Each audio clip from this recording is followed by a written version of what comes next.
Imperfect, A Journey to Self-Acceptance, karya Meira Anastasia. Instagram sucks.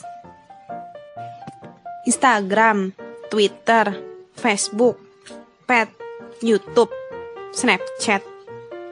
Apalagi sih sosial media yang kamu miliki? Setelah sempat punya akun Instagram, Twitter, dan Pet, akhirnya aku memutuskan untuk fokus di Instagram.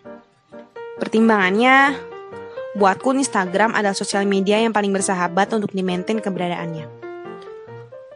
Walaupun sejujurnya Instagram juga gak bersahabat itu sih. Love and hate relationship gitu deh. Kalau ala-ala Facebook, mungkin judul hubunganku dan Instagram adalah It's Complicated. Instagram pernah membuatku berada di titik terendah, sampai rasanya ingin menyerah. Setiap foto dan video yang aku posting pasti akan menuai komentar. Dan kadang capek banget rasanya membaca komentar-komentar orang yang menganggapku tidak cukup baik untuk menjadi istri seorang Ernest Prakasa. Perasaan itu membuatku merasa tidak dicintai dan semakin mengutuk diri sendiri. Padahal masih banyak hal yang positif dalam hidupku. Tetapi aku malah jadi tidak bisa melihat itu semua. Yang terjadi di sosial media adalah judgement secara sepihak. Hanya dari foto atau video yang kita posting.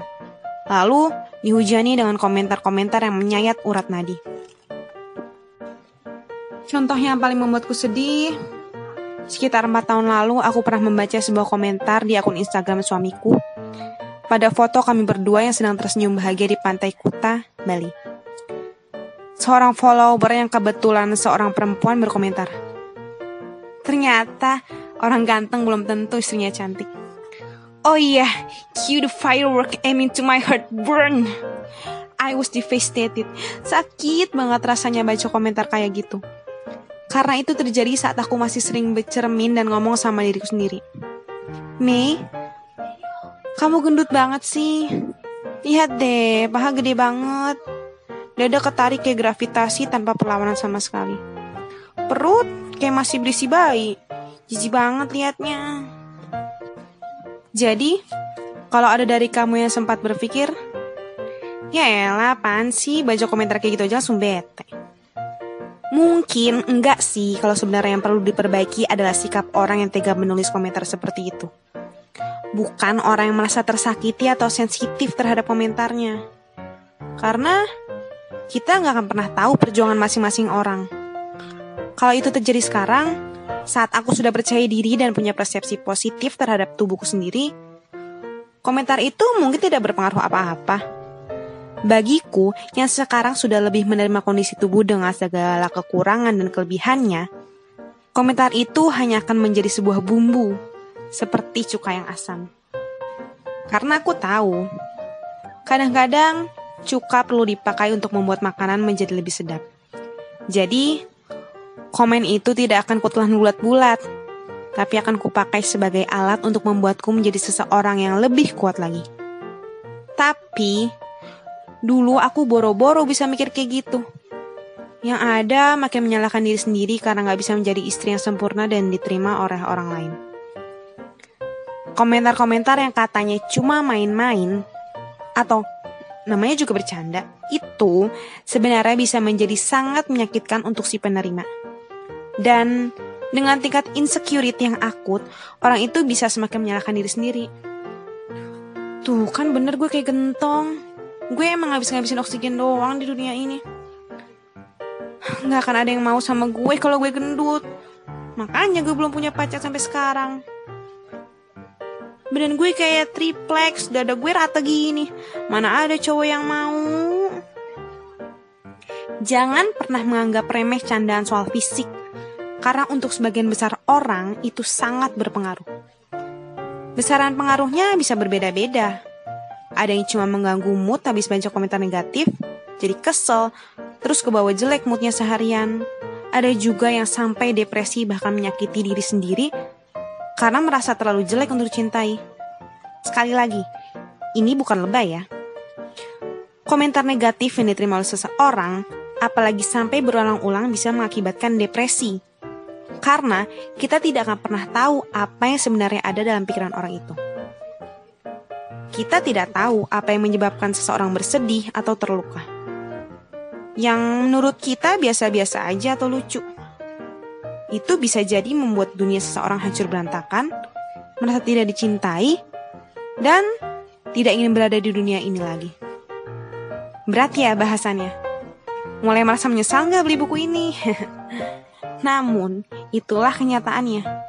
Ketika seseorang sudah sering mendengar komentar negatif terhadap tubuhnya sejak kecil, apalagi kalau terjadi di lingkungan terdekatnya, kemungkinan besar dia akan terus mengingat penilaian itu hingga dewasa. Lama-kelamaan, perasaan itu bisa membuat seseorang menjadi membenci dirinya sendiri. Oh ya, satu yang perlu diingat. Orang yang terlihat santai dan ikut tertawa saat mendengar lelucon terhadap fisiknya, belum tentu benar-benar tertawa loh di dalam hatinya. Mungkin mereka menutupi kesedihannya dengan tertawa. Tapi di dalam hati mereka semakin membenci dirinya sendiri. Mungkin tidak banyak yang akan bereaksi ekstrim seperti itu. Namun, dengan informasi ini kita bisa belajar untuk lebih berempati, lebih memikirkan perasaan orang sebelum berkata ataupun berbuat sesuatu pada orang lain. Reality sucks too. Setelah kita membahas komentar-komentar orang di sosial media, khususnya Instagram yang bisa sangat bitchy, mari kita membahas komentar orang di dunia nyata yang juga bisa sangat menusuk hati. Lebih parahnya lagi, komentar itu justru sering datang dari orang-orang terdekat. Beberapa bulan yang lalu, aku membuka sebuah bahasan di Instagram Stories. Awalnya aku cuma iseng-iseng ingin bercerita mengenai komentar fisik yang aku terima. Tapi, ternyata itu seperti membuka luka bagi followerku yang sangat familiar dengan pengalaman yang sama. Gak nyangka, akan banyak banget yang ikut berkomentar mirip dengan apa yang aku alami. Begini pengalamanku. Waktu itu, anak keduaku, Snow, baru berumur 1 tahun. Aku sedang menggendong Snow saat temanku memberi komentar, "Hamil lagi ya, Mi?" Sambil menunjuk ke arah perut bawahku yang memang masih buncit. Masalahnya, 1, temanku adalah perempuan. 2, dia tahu betul aku tidak sedang hamil. 3, dia melontarkan pertanyaan itu di depan perempuan lain yang gak terlalu kukenal. Artinya, rasanya malu berkali-kali lipat. Walaupun aku sakit banget, tapi aku pura-pura tersenyum sambil menjawab, "Iya nih, belum keluar 1 lagi." Rasanya seperti sedang dikhianati. Seorang teman perempuan yang sudah punya anak juga seharusnya bisa lebih empati.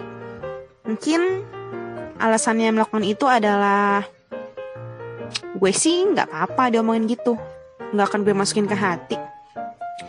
Tapi dia lupa bahwa setiap orang berbeda. Kalau memang dia gak masalah diperlakukan seperti itu, bukan berarti dia boleh melakukannya kepadaku, pada orang lain. Dia harus tahu bahwa setiap orang berbeda. Ada orang yang lebih perasa yang gak bisa menangkap lalu omongan-omongan seperti itu. Dan yang lebih penting untuk diingat, ada banyak hal yang bisa kita bicarakan selain penampilan fisik. Seringkali saat bertemu orang, hal yang pertama kita bahas adalah fisik. Sebenarnya wajar kalau itu adalah hal yang paling terlihat. Kadang, aku juga masih keceplosan membahas fisik lawan bicara. Apalagi yang sudah lama gak ketemu dan banyak mengalami perubahan.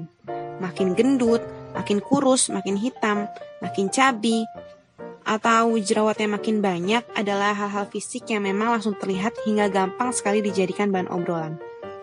Aku biasa menyebutnya 3B. Basa, basi, busuk. Lama-kelamaan, aku belajar untuk lebih kreatif mencari topik-topik lain di luar fisik.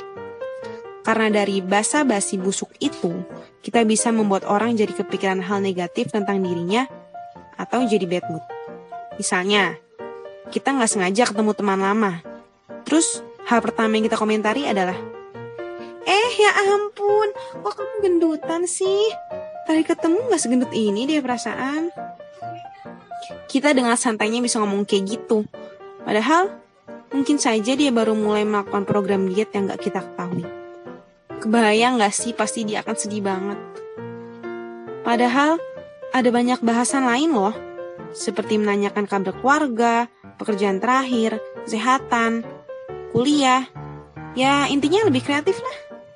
Kecuali kalau kita punya sesuatu yang menyenangkan atau positif untuk dibahas soal fisik seperti kulit kamu makin bagus, perawatannya gimana? Atau rambutnya keren deh, potong di mana? Kebayang gak sih kalau kita dapat komentar-komentar kayak gitu? Karena kita sendiri pasti senang kalau diberi komentar yang positif, makanya yuk kita coba praktikin ke orang lain. Tetapi gak perlu juga sampai bilang, wow, sebulan gak ketemu kulitmu glowing banget, Cin. Cucok meong deh, Orang juga akan sadar kalau kamu agak lebay. Oke, balik lagi. Setelah aku posting tentang pengalamanku di Instagram Stories, ada banyak sekali respons yang masuk via DM atau direct message, menceritakan tentang pengalaman mereka menghadapi hashtag body shaming atau komentar negatif tentang fisik mereka. Ada yang cerita kalau mereka dikatai terlalu gendut, dan ada yang dikatai terlalu kurus. Ada yang dari gendut terus berusaha untuk menjadi kurus tapi malah dituduh pakai obat. Atau malah dikomentari, jangan terlalu kurus jadinya jelek orang sakit. Hashtag lah gimana sih hashtag maunya apa? Ada juga yang cerita kalau fisiknya dijadiin bahan olokan oleh teman-teman di sekolah, kantor, bahkan lebih parahnya lagi dari orang gak dikenal. Jadi ceritanya dia lagi ngantri dikasih minimarket. Dan tiba-tiba ada seorang bapak-bapak yang mengomentari fisiknya yang besar. Ya ampun pak, bapak kurang pikniknya. Kesel sendiri deh bacanya. Kalau aku ketemu si bapak, pingin aku kasih tiket buat pergi liburan biar gak nyebelin. Kok enak di dia, yang enak di aku ya. Dari sini aku jadi tersadar. Ternyata aku gak sendirian. Ternyata banyak juga orang di luar sana yang menerima komentar-komentar negatif tentang fisiknya. Ternyata aku bukan terlalu sensitif. Ternyata memang gak enak kok jadi korban komentar